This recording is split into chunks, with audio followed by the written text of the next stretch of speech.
As Hitler marched triumphantly across Western Europe in the early summer of 1940, his fellow dictator in Italy, Benito Mussolini, dreamt of a similar campaign further south. Chiama il sangue ai principi che sorgono e che nascono e i principi che declinano. La vittoria è per noi, per I primi.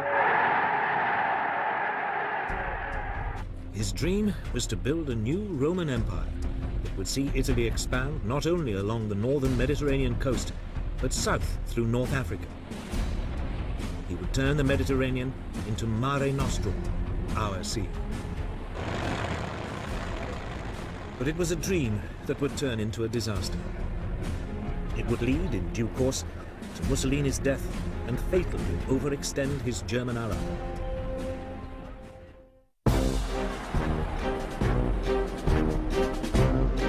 At the start of the war, Italy already controlled Libya and Abyssinia, Ethiopia today. Mussolini calculated that if he could take British-controlled Egypt and Sudan, he would be able to create a huge swathe of Italian-controlled territory. It looked like an easy campaign. Italy had 10 times more troops in the region than Britain.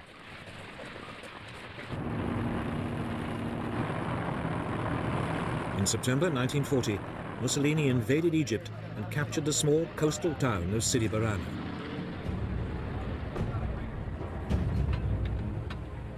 There, the Italians stopped and dug in.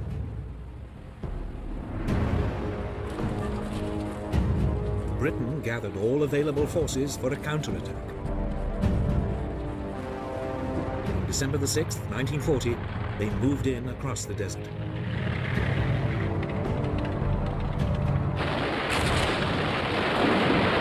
Just 4 days later, they overran the Italian defenses.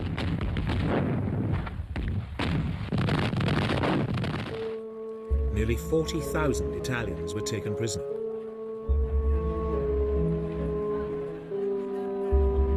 It was the first sign that the Italian army was in poor fighting shape. The remainder of the defeated Italians retreated back across the Libyan border. The British followed in hot pursuit.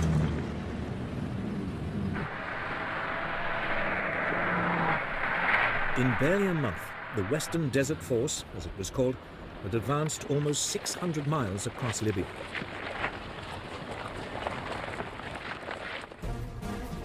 It now paused and dug in at the Libyan coastal town of El Agheila.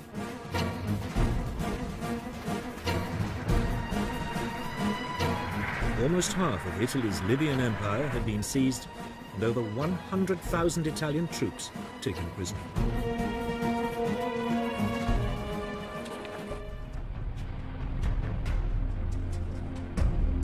Meanwhile, to the south, British forces invaded Italian-controlled Abyssinia.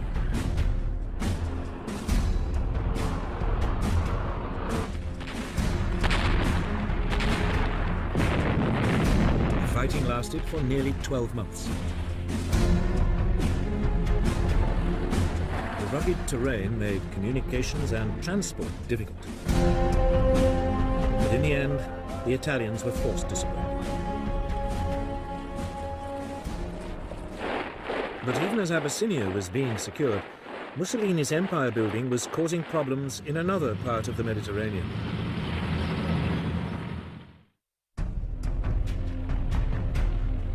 Nearly 2 years earlier, in April 1939, as part of his plan for a new Roman Empire, Mussolini had occupied Albania. The following year, he demanded Greece become an Italian colony. When the Greeks refused, he invaded.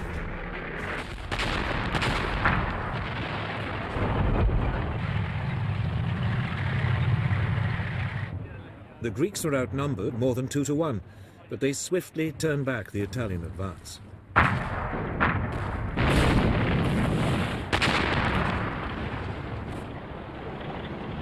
By the beginning of March 1941, the Italians had not only been pushed out of Greece, but out of much of neighbouring Albania too.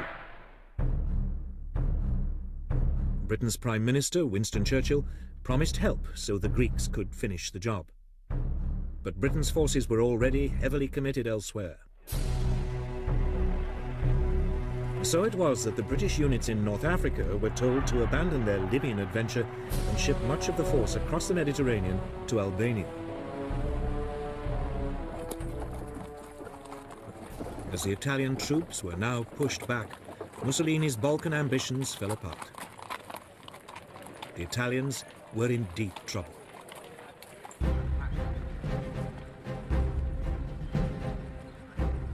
It left Hitler with a problem. Should he divert troops from elsewhere in Europe to support his most important European ally, or should he abandon Mussolini to his fate? He decided to help.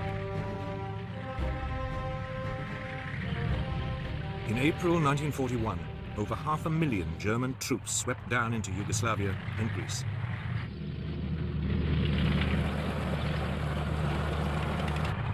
For Germany, it would prove to be the beginning of a fateful entanglement with Mussolini's political dreams. But at first, all went well.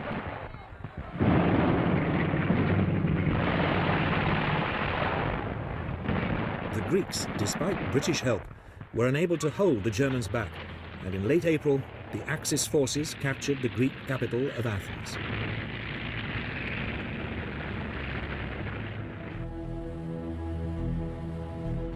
Some 30,000 men were evacuated to the British-controlled island of Crete.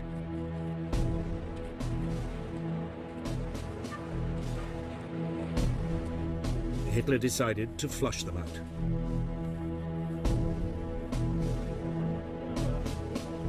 He had at his command some 22,000 parachute and glider-borne troops, backed up by 150 Stuka dive bombers. The landings began at first light on May the 20th.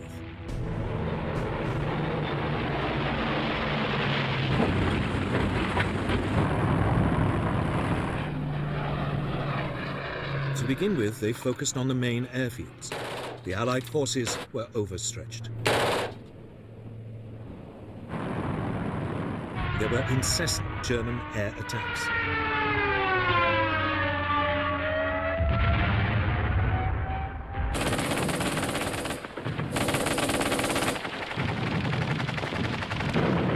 The Germans soon captured the airfields and began to fly in reinforcements. The Allies were pushed back across the island. 2 weeks later, it was all over. 15,000 Allied troops had to be evacuated. A further 18,000 were taken prisoner.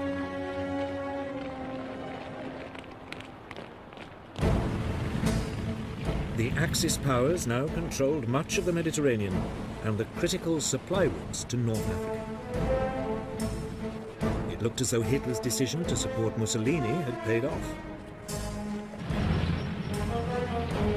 He was poised to drive Britain out of the entire region.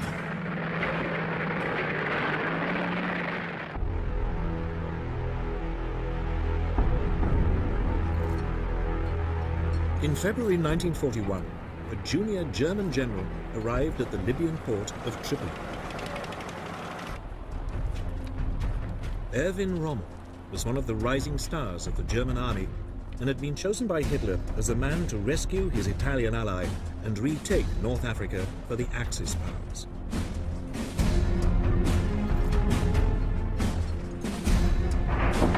The first units of his Africa Corps were soon landing.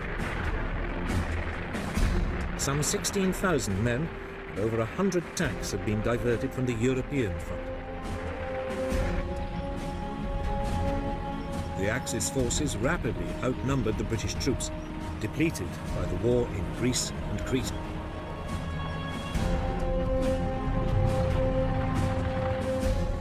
Rommel advanced towards the British positions at El Ahela and attacked.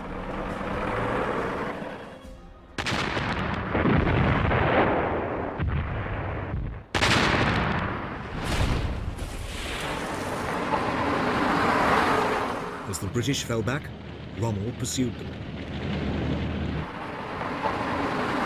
In In a matter of weeks, the Allied soldiers had been pushed all the way back to the Egyptian border.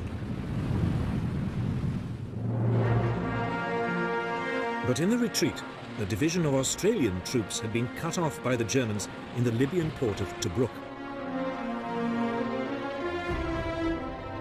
The British commander, Sir Archibald Wavell, now launched 2 successive attempts to relieve them.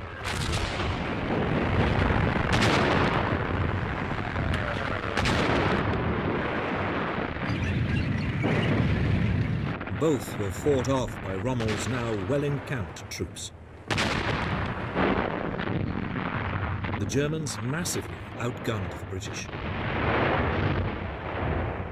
Their 88mm anti-aircraft guns, when used against tanks, far outranged the British. Moreover, Rommel took advantage of the wide-open landscape to drive his tanks around the British forces, outflanking them time and time again. It would become his trademark tactic. The British press, half grudgingly, half admiringly, nicknamed Rommel the Desert Fox. For Wavell, it was too much.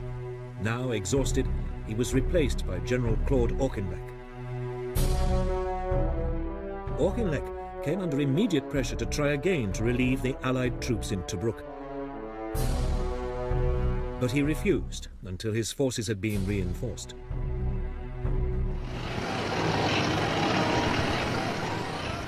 Then, on November the 18th, 1941, he launched a major assault.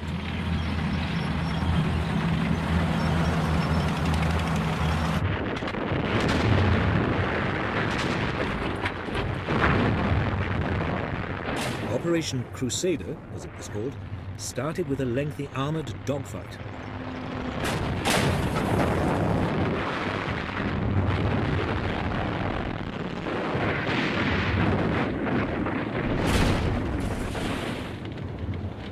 Again, the British tanks suffered heavy casualties.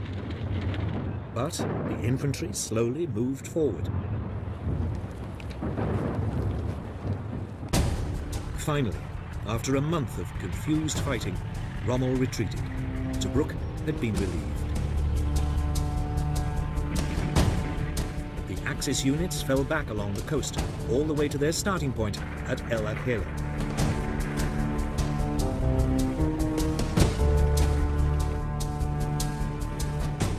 Auchinleck's military command now assumed Rommel was a spent force, at least for the time being. Its units were dispersed to bases along the coast for a badly needed refit. It was a mistake. 2 months later, in January 1942, Rommel's Afrika Korps was back on the attack.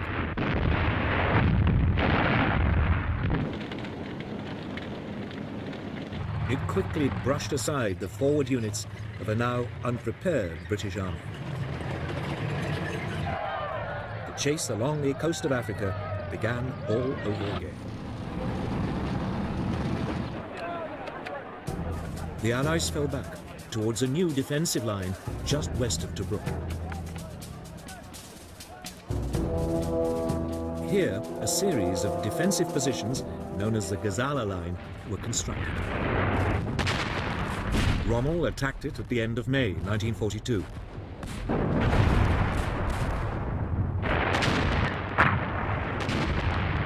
Once again, he swung his armour around the British forces in a great outflanking movement and came in behind the British positions.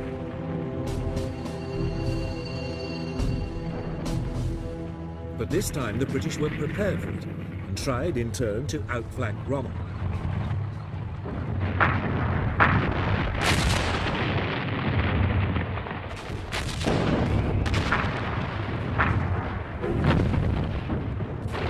The fighting lasted for 3 weeks, as each side tried to outmaneuver the other.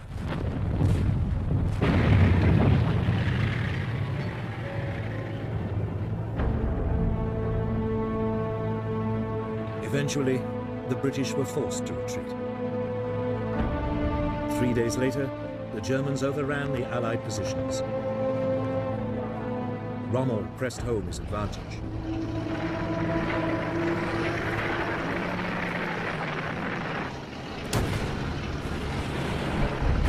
The British withdrawal threatened to become a rout.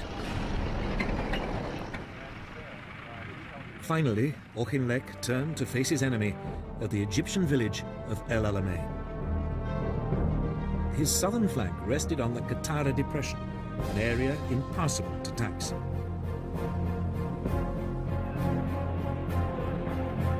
On July the 1st, 1942, Rommel attacked again.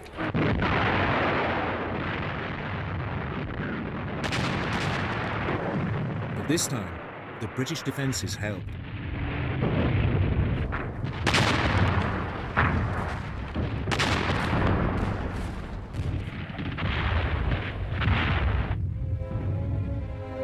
Rommel, with his supply lines stretched and now seriously short of fuel, was forced to give up.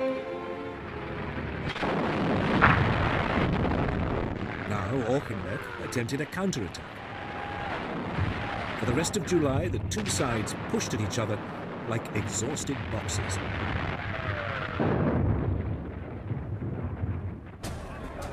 Churchill was furious at the lack of British progress and now visited Egypt.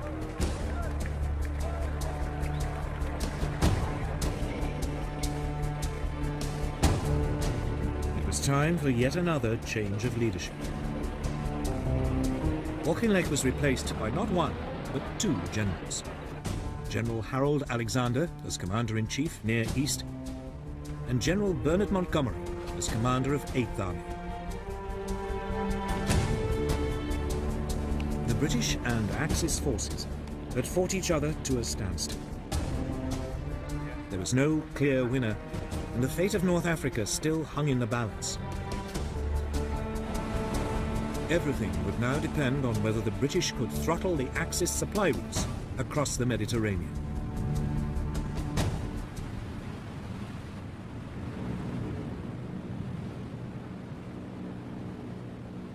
For the first months of World War II, the Allies had enjoyed unchallenged control of the Mediterranean Sea. Britain's oil supplies from the Middle East passed through it undisturbed.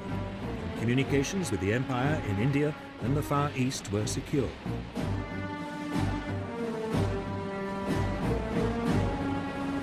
Italy's entry into the war changed all that. Its naval fleet was modern and well equipped. The Italians now concentrated their fire on the strategically crucial British-controlled island of Malta. The island was an important refueling base for British submarines and aircraft in the eastern Mediterranean. It had become the centre for Royal Navy attacks on Italian and German supply convoys to North Africa. In summer 1940, Italy bombed it.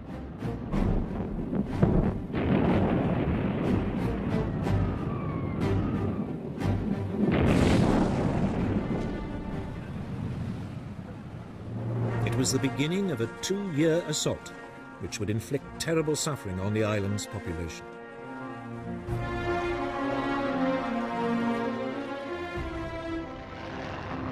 Yet for all Malta's strategic significance, Britain was caught on the hop.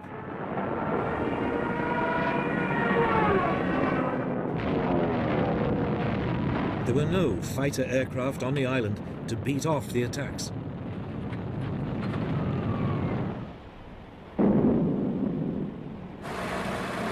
Then, almost by accident, 4 Gladiator fighter biplanes were found in crates on the island. They were hastily assembled.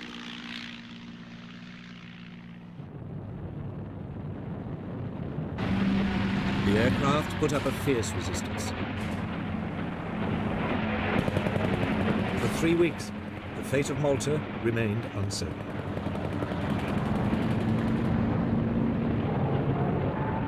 Then, finally, British fighter reinforcements arrived, and the Italian bombers were temporarily beaten off.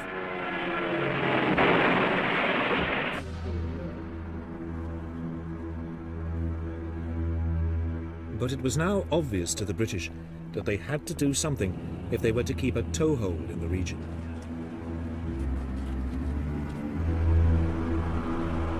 That winter, Britain launched what it hoped would be a knockout blow against the Italian Navy.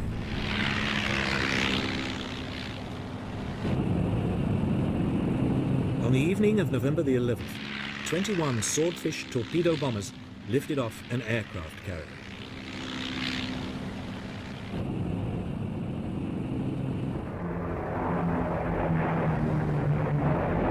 They swept in on the Italian fleet, anchored in its base at Taranto. The Italians hadn't expected it.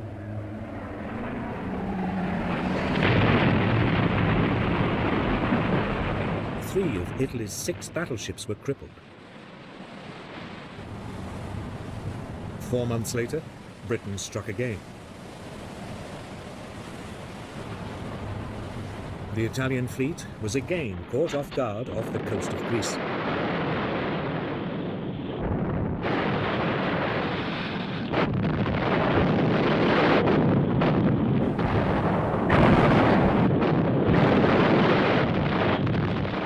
4th Italian battleship was damaged.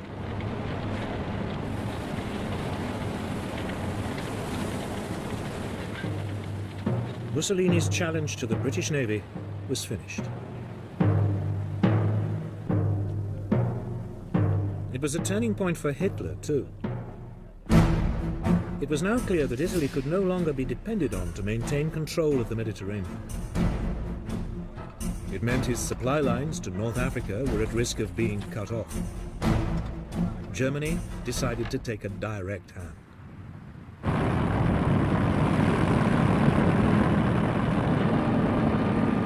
In early 1941, the Luftwaffe bombed Malta.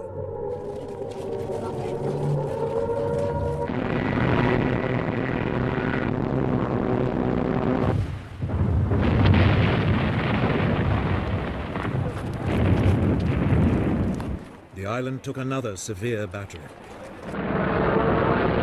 The attacks continued, month after month. Yet the British garrison hung on.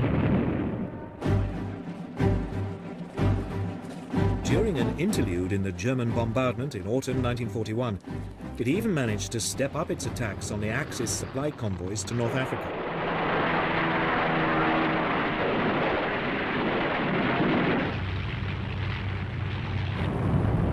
Then the Luftwaffe resumed the assault.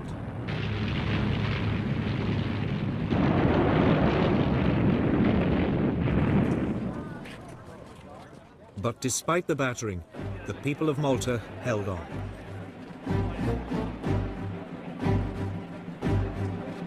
The following spring, in April 1942, they received a unique honor for the heroism they had shown under 4 months of devastating Axis bombardment.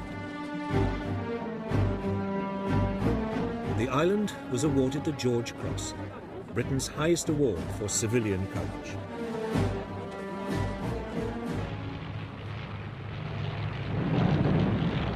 But by the summer of 1942, Malta was running short of supplies and ammunition.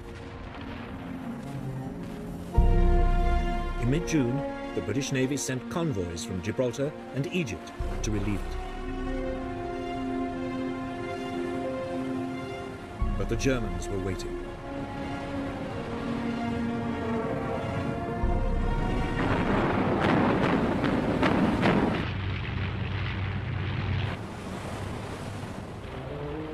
Just 2 of the 17 ships got through. The situation on the island was getting desperate. It was time for some decisive action. In August, Britain launched Operation Pedestal, the biggest convoy ever sent to Malta. 14 merchant ships entered the Mediterranean through the Straits of Gibraltar. They were accompanied by a large naval escort. Almost immediately, they ran into German opposition.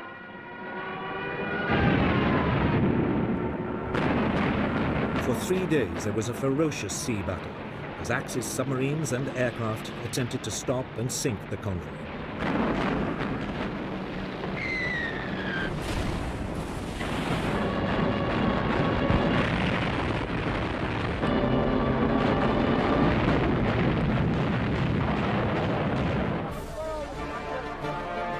Finally, on the fourth day, 5 of the British merchant ships made it into port.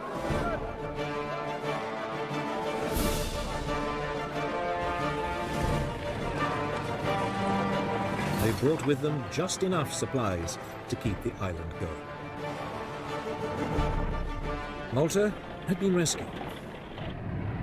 It meant the Allies could continue to harass the Axis supply lines to North Africa. It was a strategic advantage that would prove crucial to future events in the region.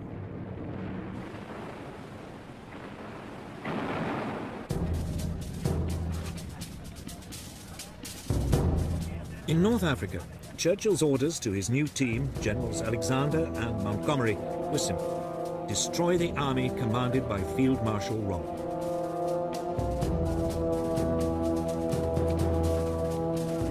Almost immediately, they were informed by the team that had broken Germany's Enigma code that Rommel was preparing to attack them.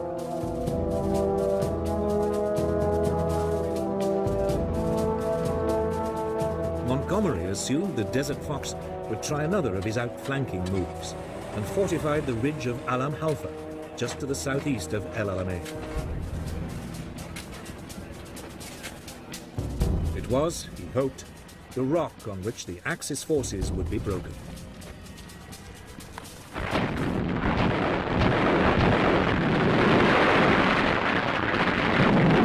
When it came, the fighting lasted for 3 days.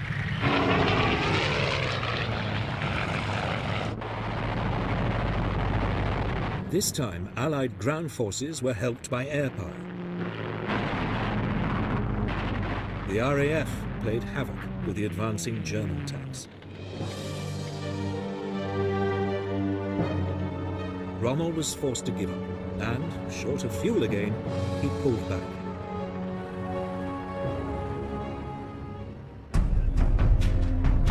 It was now Rommel's turn to dig in. He chose a line between the impassable sand sea of the Qattara Depression and the Mediterranean coast.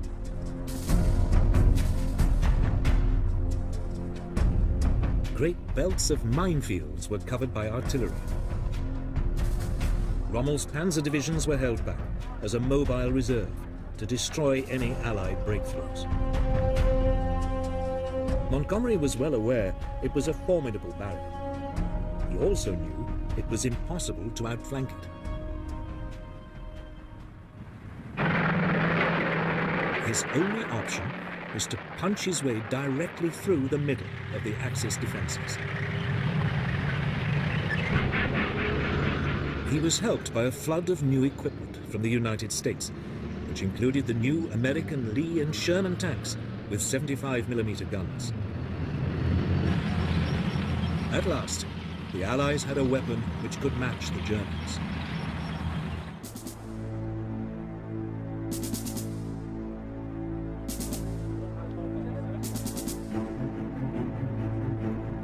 Finally, on the evening of October the 23rd, 1942, the British opened up an artillery bombardment on Rommel's positions.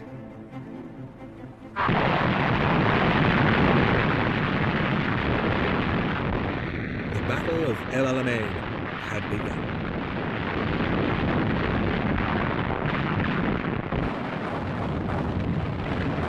Under cover of the bombardment, Allied engineers moved forward to clear paths through the Axis minefields.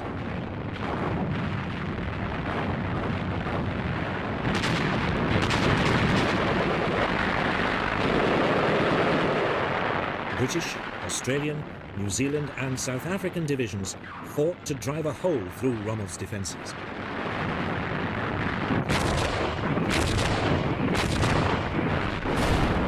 Rommel's artillery took a terrible toll. Casualties mounted on both sides.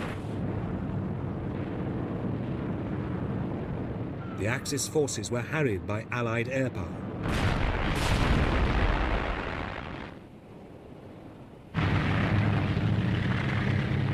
Finally, after 10 days of fighting, the Allied forces broke through. The following day, Rommel retreated.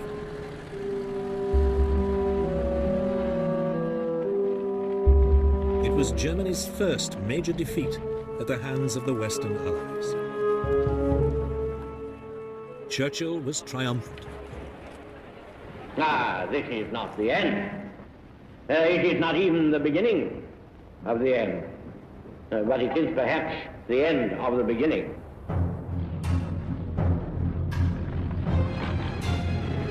For 2.5 months, Montgomery chased Rommel west along the North African coast towards Tunisia.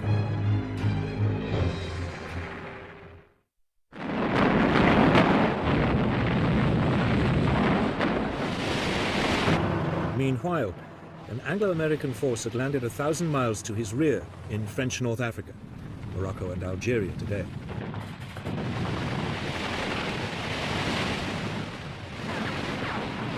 It was codenamed Operation Torch.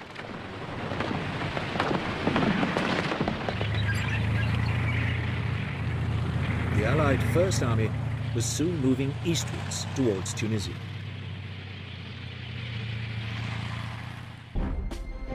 Rommel was in danger of being attacked from behind.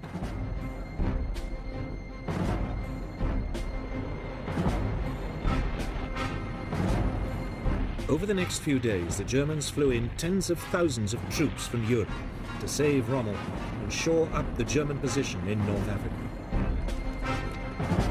Finally, in late February 1943, Rommel, reinforced, set up a new defensive line 100 miles inside Tunisia and turned to attack Montgomery's advancing forces.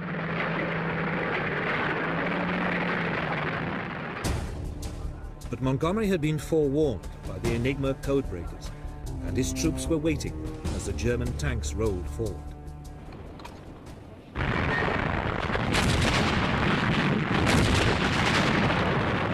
British artillery broke up the assault, and the panzers were quickly halted. It was Rommel's last battle in North Africa.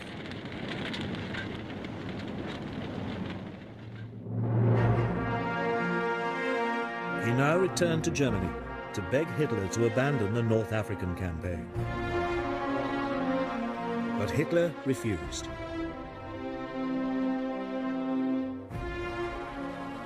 It was a misjudgment.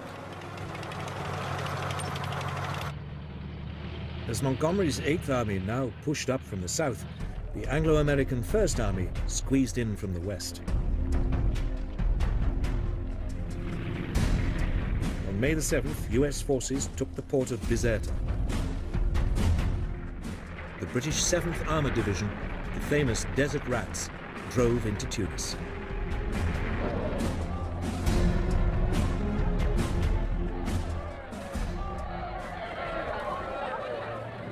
The Allies' pincer closed, and the Axis troops were trapped. 5 days later, 250,000 German and Italian soldiers surrendered. It was more than twice the number that had surrendered at Stalingrad 4 months earlier. For Germany, it was another momentous disaster. The following day, the British Regional Commander-in-Chief, General Harold Alexander, signalled Winston Churchill, "Sir, it is my duty to report that all enemy resistance has ceased. We are the masters of the North African shores."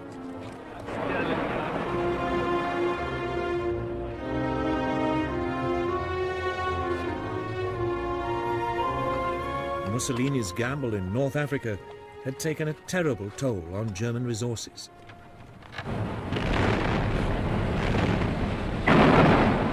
It was about to have even more serious consequences for both him and Germany.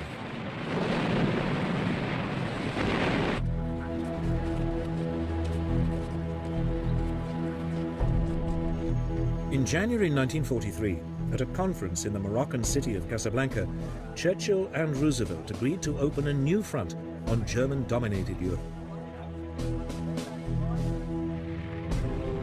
The obvious target was Italy.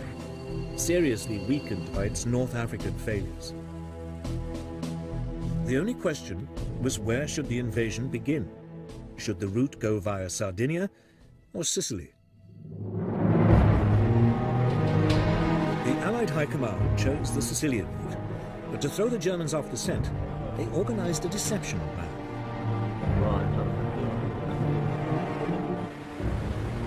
Operation Mincemeat was launched. The corpse was dropped off the shores of Spain carrying false papers. When it was washed ashore in May 1943, and the papers passed to the Germans, they revealed that the Allies would pretend to attack Sicily, but that their real target was Sardinia.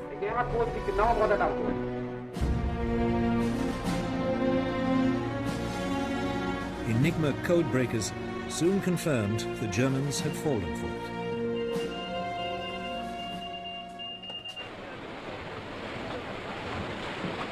Six weeks later, the British 8th Army, under Montgomery, landed in the southeast corner of Sicily.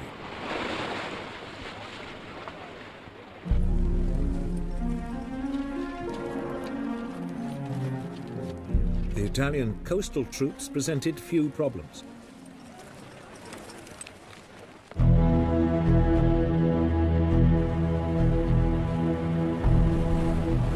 Further west, the US 7th Army landed in the Gulf of Gela.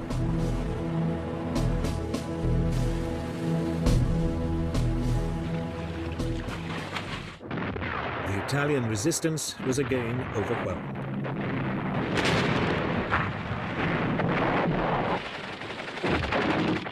For the Italian people, the invasion of Sicily was the final humiliation. Mussolini was overthrown in a popular uprising. The new government now opened secret talks with the Allies for an armistice.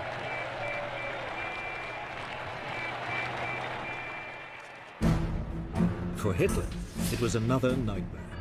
He was now forced to pour in yet more scarce resources to protect his southern flank. He told his commanders that even if Italy surrendered, they should fight on.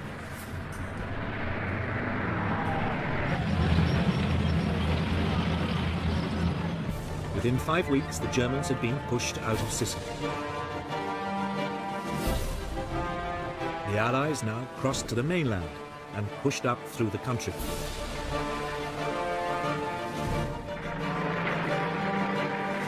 US troops moved up the west side. British troops moved up the east. The Germans fought back savagely all the way.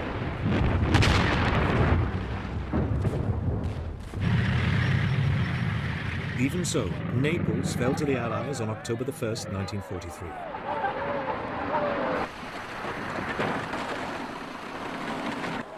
But then their progress was slowed by autumn rains and skillful German rearguard attacks.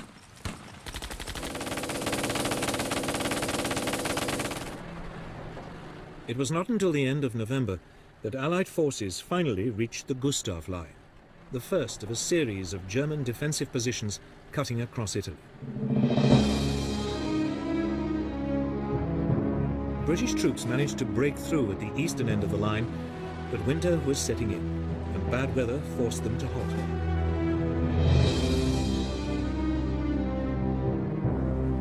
Nevertheless, in the west, US forces attempted to outflank the German defenses by taking to the sea.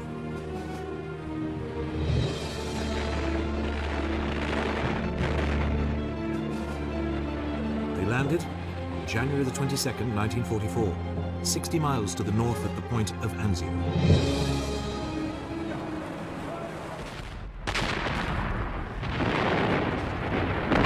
But here, amidst fierce fighting, they were pinned down and nearly driven back into the sea.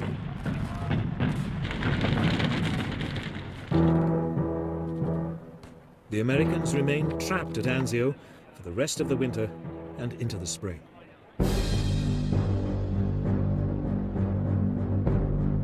Meanwhile, in the center of Italy, the key to breaking the Gustav Line was the towering Monte Cassino mountain complex.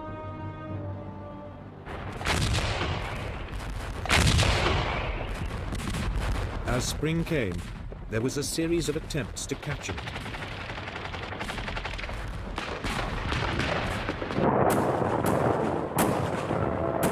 Each assault failed. In desperation, the Allies bombed the historic monastery on the summit.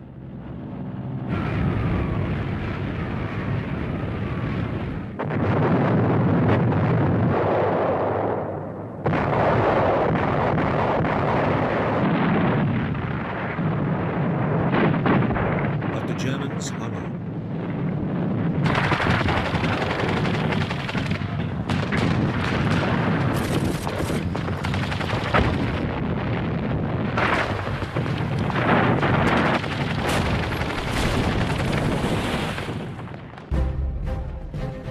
Finally, in late spring 1944, as the weather improved, the Allied forces broke through the German lines.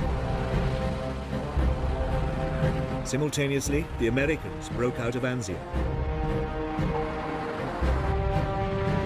The Allied forces now moved swiftly north to Rome. The Italian capital was liberated on June 4th, 1944.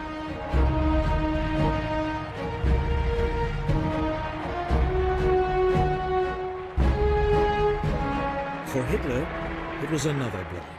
He was now hanging on to Italy by his fingernails. The Allies continued to push north.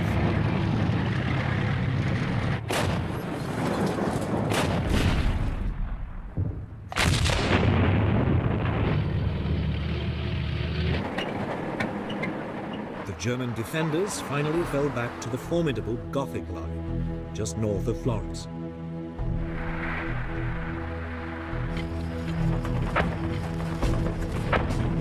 Here, bad weather again brought the Allied advance to a halt.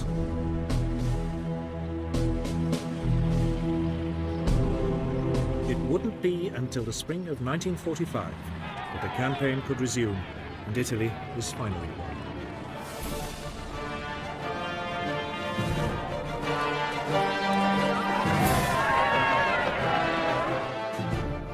By then, the Italians had had enough of Mussolini. He was captured by Italian partisan forces and shot.